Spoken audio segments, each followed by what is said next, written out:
Assalamu alaikum, my name is Nouman and you're watching SharpScripter YouTube channel.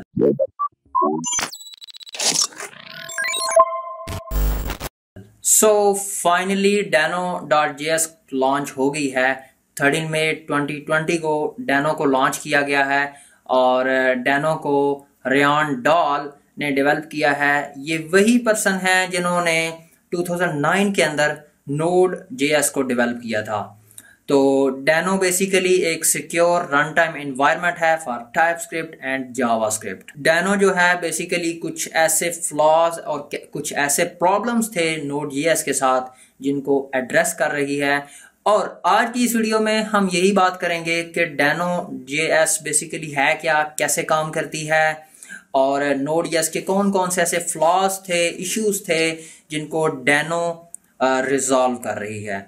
And finally हम लोग बात करेंगे कि क्या इन फ्यूचर डेनो नोड.जेएस को रिप्लेस कर देगी और क्या आपको डेनो को सीखना चाहिए इन 2020 और इन नियर फ्यूचर।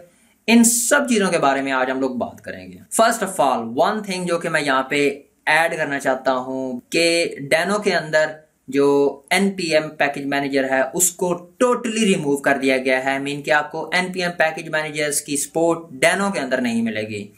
अच्छा, अब क्वेश्चन इज कि अच्छा, अब अगर हम npm पैकेज मैनेजर्स को यूज नहीं कर सकते तो हम लोग कैसे डिफरेंट सर्विसेज और यूटिलिटीज को यूज करेंगे, कैसे हम डिफरेंट सर्विसेज का इस्तेमाल करेंगे इन आवर एप्लीकेशन। तो यहाँ पे सोल्यूशन है कि आपने अगर कोई भी सर्विस को यूज करना है तो आप उसको इंपोर्ट करेंगे वाया URL। आप उस स्पेसिफिक सर्विस स्पेसिफिक मॉड्यूल की URL देंगे, ऊपर इंपोर्ट करेंगे और फिर आप उसको यूटिलाइज कर पाएंगे। So big big big fat no for npm in Deno. Let's back to talk deno.js का इंट्रोडक्शन के ऊपर बात करते हैं। What is deno.js?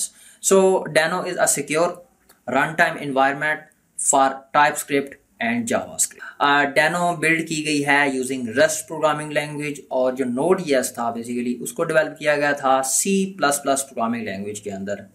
डेनो भी V8 इंजन पे बेस कर रही है और जो नोड.जेएस था वो भी V8 इंजन पे ही बेस करता था। तो काइंड लाइक सिमिलरिटीज भी हैं, कुछ डिफरेंसेस भी हैं। और अगर मैं डेफिनेशन की बात करूं तो Deno is a secure run time environment for TypeScript and JavaScript.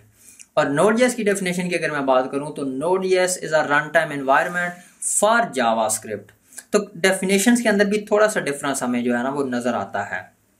देख चलिए बात कर लेते हैं कि बेसिकली क्या डिफरेंस है नोड का और डेनो का और कैसे ये काम करती है डेनो.जेएस। तो अगर हम इस वक्त की बात करें, 2020 की बात करें, जिस वक्त हम यहाँ पे बैठे हैं, तो टाइपस्क्रिप्ट बहुत ही ज़्यादा पॉपुलर हुई जा रही है। अब टाइपस्क्रिप्ट पॉपुलर होती जा रही है बट इशू विद टाइपस्क्रिप्ट ये है कि आपको टाइपस्क्रिप्ट का कोड कंपाइल करना पड़ता है जावास्क्रिप्ट के अंदर एंड देन आपकी नोड की एप्लीकेशन उसको अंडरस्टैंड करती है, उसको सर्वर पे एग्जीक्यूट करती है। तो ये जो एक कंपाइलेशन हो रही थी इसको डेनो के अंदर रिमूव किया गया है। दैट्स वाई डेनो क्लेम के we are supporting TypeScript and JavaScript both. Mean कि आप डायरेक्ट कोड जावास्क्रिप्ट में लिख सकते हो, डायरेक्ट कोड टाइपस्क्रिप्ट में लिख सकते हो। तो ये एक चीज जो है डेनो के अंदर ऐड की गई। That's why TypeScript and JavaScript both definition के अंदर है। There is one another thing which is secure. अगर हम नोड.जेएस की बात करें तो नोड.जेएस जो है वो एक सिंपल रन टाइम एनवायरनमेंट है और ये सिक्योर है। So why this word secure is, what does it mean by secure, हम इसको थोड़ा सा एक्सप्लेन करने की कोशिश करते हैं। तो नोड.जेएस के अंदर क्या था कि आपकी जब आप नोड एप्लीकेशन को रन करते थे तो वो डायरेक्टली बेसिकली आपके सर्वर्स को असेस कर पाती थी, आपके फाइल सिस्टम को असेस कर पाती थी और आपके नेटवर्क को असेस कर पाती थी।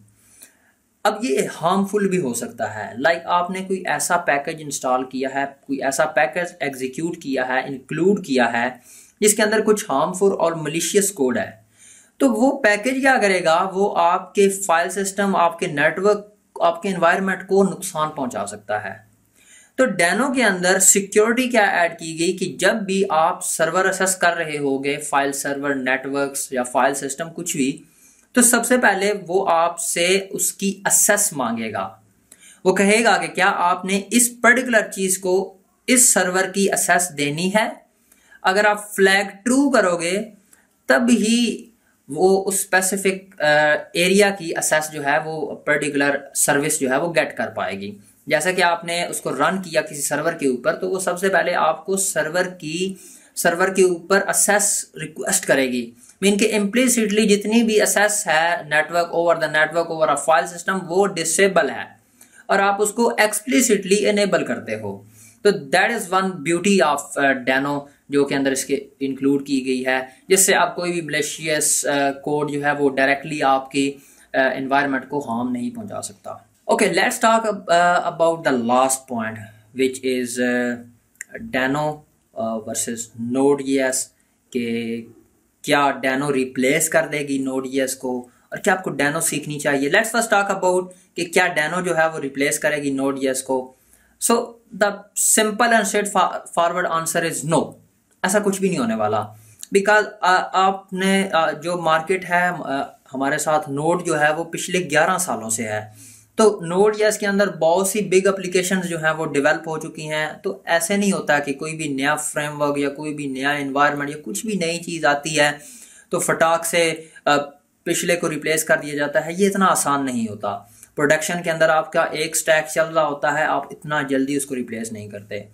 और वैसे भी डैनो अभी अपने 1.0 वर्जन के अंदर है, तो अभी कोई चांस नहीं है कि जो डैनो है वो within next 5 to 8 or 10 year Node को रिप्लेस कर देगी। But who's know in future क्या होने वाला है। मे बी कल को कोई ऐसा एनवायरनमेंट या कुछ ऐसी चीज़ लॉन्च होती है जो कि इन दोनों चीज़ों को साइड पे कर देती है, जिसके बारे में हम कुछ कह नहीं सकते। So if you are a नोड.js डेवलपर देन आपको परेशान होने की ज़रूरत नहीं है। Deno is not going to replace नोड.js। बट वन थिंग हेयर जो कि मैं कहना चाहूँगा कि क्या आपको डैनो सीखनी चाहिए, इस चीज़ के बारे में बात करता हूँ। Then there is 2 answers. पहला आंसर उन लोगों के लिए जो नोड.js के ऊपर हैं और डैनो सीखना चाहते हैं, एंड सेकंड वो लोग जिनका नोड.js के अंदर कोई एक्सपीरियंस नहीं है और वो डैनो सीखना चाहते हैं। फर्स्ट मैं सेकंड टाइप के लोगों को एड्रेस करता हूँ। तो अगर आप किसी और लैंग्वेज या फ्रेमवर्क के ऊपर काम कर रहे हैं और आप डायरेक्ट डैनो सीखना चाहते हैं, तो I think this should not be a great idea because Deno is in first version. अभी इसकी सपोर्ट नहीं है इतनी, आपको ज़्यादा कंटेंट नहीं मिलेगा over the YouTube, over stack overflow, आपको ज़्यादा हेल्प नहीं मिलेगी अगर आप कहीं पे अटक जाते हैं, अगर आपको कोई इशू होता है। तो I think right now it is not a high time for you to get into a Deno. पर अगर मैं बात करूं उन लोगों की जो नोड.js के अंदर हैं और वो डैनो को सीखना चाहते हैं, देन उनको लाजमी डैनो सीखना चाहिए, अपने आप को अपग्रेड करना चाहिए। This is a high time for them to upgrade their self. वो डैनो को सीख सकते हैं बिकॉज उनका नोड के अंदर एक्सपीरियंस है और अगर उनको कोई इशू आएगा तो वो इजीली उसको टैकल कर लेंगे। बिकॉज नोड और डैनो के अंदर कुछ ज़्यादा डिफरेंस जो है वो नहीं है, तो वो लोग जो है वो डैनो को सीख सकते हैं। तो ये मेरी आज की वीडियो थी। आई होप आप लोगों को ये वीडियो पसंद आई होगी। अगर आपको वीडियो पसंद आई है तो वीडियो को लाइक और शेयर करें। अगर आपके माइंड में कोई क्वेश्चन है तो कमेंट सेक्शन में लिखना भूलिएगा। जिंदगी रही तो फिर मिलेंगे इंशाल्लाह एक और नए वीडियो। तब तक के लिए अल्लाह हाफिज़।